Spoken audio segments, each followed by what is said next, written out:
Olivier Véran, le ministre de la Santé, le nouveau ministre de la Santé, disait hier matin, nous nous préparons à une épidémie. Hier soir, tentait-il de rassurer, je ne sais pas d'épidémie en France, dit-il. Alors simplement, d'un point de vue de vocabulaire très simple, c'est quoi une épidémie ?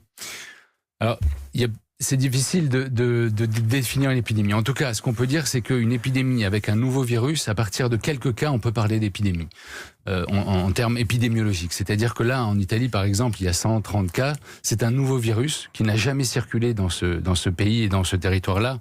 On peut parler d'épidémie à ce stade-là en Italie.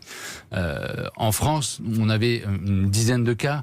On parle d'un petit cluster de cas de malades, mais on ne peut pas parler d'épidémie à grande échelle, pour l'instant. Oui, pour l'instant. Il y aura une épidémie en France ? Écoutez, non, mais c'est pas question de faire de boule de cristal. Mais est-ce qu'il y a un risque vraisemblable d'épidémie en France quand on regarde les évolutions, les données que vous avez, ce que vous êtes capable de traiter ? Au vu de l'évolution, c'est vrai que là aujourd'hui, le risque est un peu plus important qu'il y a 4-5 semaines où on le disait qu'il était très peu probable. Là, on a une équipe chez nous, l'INSERM, qui a fait un travail et qui a démontré que on pourrait passer à côté de 6 cas sur 10 non détectés sur les territoires en fonction des données actuelles. Ça veut dire que peut-être que ça circule déjà un petit peu et qu'on n'a pas détecté. Peut-être que les mesures barrières sont efficaces et que pour l'instant, il n'y a rien.